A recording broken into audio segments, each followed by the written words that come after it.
Yes, people, welcome back to the Magpie Channel TV. Welcome back to Transfer Talk. Today's episode, Dominic Calvert-Lewin, big DCL, the 25-year-old Everton striker, England international, has been heavily linked with a move to Newcastle United this morning via The Athletic.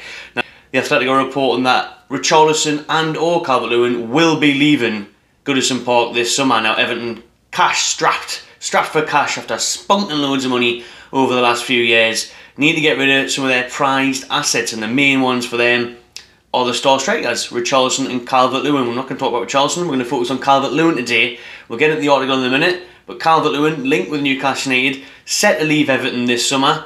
Let me know in the comments below what you think of that signing. I'm surprised in a way of how against a lot of the Newcastle fans are in the comments on our social medias. Check out on Instagram and Twitter and Facebook at the Magpie Channel. Everyone's saying no thanks, he's arse, don't want him, not good enough. I mean, it's a sticky one, this, because for me, if this was a year ago, I would have said this is a brilliant signing, and not just because it's the Mike Ashley era, and now I expect bigger and better names, because Calvert-Lewin is a big name. He's established in the Premier League, he's scored a lot of goals in the Premier League, but I'm saying a year ago, because a year ago, before a horrible set of injuries last season, he's kind of put off a lot of other suitors as well. You know, Manchester United were really linked with him last summer. Even Man City, when they couldn't get Harry Kane. You know, big names have looked at Calvert-Lewin. Broke into the England national side as well. So this time last year, you'd be looking at Calvert-Lewin, you'd be looking at, you know, a big price tag in a player that's had an unbelievable spell in front of goal. Lots of goals, decent amount of assists, brilliant striker, good at holding up the play, powerhouse up front, nuisance for defenders, can head the ball, can finish with his feet. He was pretty much an all-rounded top-class striker. He was heavily regarded as that. But, this is the but, and this is the sticky one. Which Calvert-Lewin are we getting? Are we getting the Calvert-Lewin that we know can play that well in the Premier League a year or two ago? Or are we getting the Calvert-Lewin from the past 9 months that hasn't really done much? He has had some horrible issues. He's spoken out about off-the-field troubles with mental health, so you've got to respect that as well. He's been getting a lot of stick for his fashion sense and stuff like that.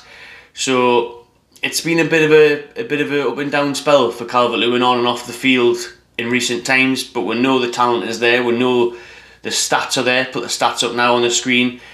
You know, he has scored a lot of goals in the Premier League, and he does look like a very decent player. He can be a top striker on his day, but it's just getting to that, like, has that spell gone now? Is he a different player with the injuries and with the off the field stuff and everything else? Like, what are you getting now?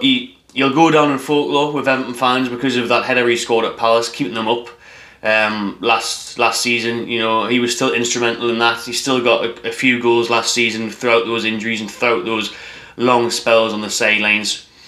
He looked good when he made his England debut and stuff as well, but we'll get into all that in another video of Calvert-Lewin's stats and everything, if he does say. We don't want to focus on it too much, just want to bring up the facts and the narratives that he was a brilliant striker until last season. Injuries have hampered that, off the field stuff's got in the way of that. So now I can understand, people have probably seen Calvert-Lewin in the last year or so, the last season, and thought, nah, I'm not really sure on him, like, not really. But if you look at him when he first broke on the scene, even last season before and a couple of years back, you know, he was class, really class. So I don't know. I mean, I'd be quite happy with Calvert-Lewin. I mean, I would rather, you could look elsewhere, but I think it depends on the price tag as well, because, like I said, a year or so ago, when Manchester United and everything were linked with him, you're talking 60 to 80 million. Mental money, because he is only 25. Back then he was 23, 24. He's still 25, he's still got his best years ahead of him. Eddie Howe, or another top coach at another club, could get the best out of him and make him reach that potential. But at the minute, it depends what you're saying. If we're going to give Everton 20 to 30 million for him, yeah, I'd take that. But will Everton accept that? Yeah. So, I mean, we paid 25 million for Chris Wood. We know that was a release clause. That's the thing as well. Does he improve Newcastle United? Yes, he does. Are we adding another striker that's injury prone? Yes, we are. So that's difficult as well. Callum Wilson, I love Callum Wilson. Absolutely adore Callum Wilson. I think he's a class striker. Unbelievable.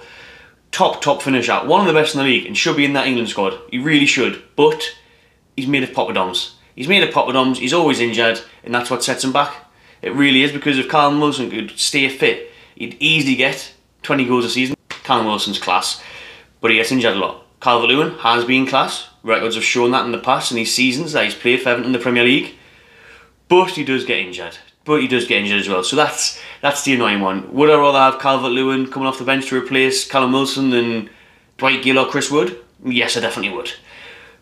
But how often, what's the fitness levels? Is Calvert-Lewin going to be happy fighting with Wilson? I mean, obviously it's good to have that competition, just like it will be when we bring up a backup goalkeeper for Dubravka. But yeah, I don't know. It's a tricky one about Calvert-Lewin. I'd be happy with it, but I can understand why others are hesitant about it, and you could look elsewhere. But let's just put the old Bond spexies on and have a quick look at what the Athletic have said. They're blaming the lack of goals last season on the lack of assists, the lack of quality in creating chances for Calvert-Lewin. So the sales of James Rodriguez and Lucas Digne, who provided a lot of his goals, and the absence of Gylfi Sigurdsson had a big impact on a striker who scored many of his 21 goals in the 2020-21 season thanks to their deliveries. So again, it's, you know, can you hammer Calvert-Lewin for being poor last year when we're seeing how poor the entire Everton team were? We know how bad they were throughout the whole season, hence them being in a relegation battle and swapping managers every month. Calvert-Lewin is looking for a move this summer because he wants to force himself into Gareth Southgate's World Cup plans, with it being in Qatar this November. There remains interest from Newcastle among others, but there is not believed to be the potential for a frenzied auction in the current market.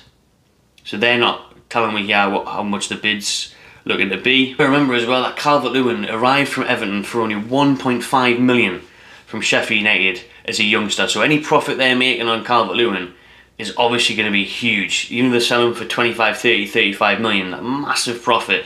Whereas Richarlison, the other striker, the other star of the Toffees, is linked with a move away. They paid £40 million for him. So are they really going to make much on him? But yeah, there's a lot in there in the Athletic. Check it out, you're going to read more on it. But I think I've covered the basis of it. I think I've covered my thoughts on it. Now I want to hear what you think of Calvert-Lewin heavily linked to Newcastle United. Would you be happy with that? If you are, say why. If you're not, say why as well. Smash that like button, subscribe to my channel TV, and enjoy yourselves.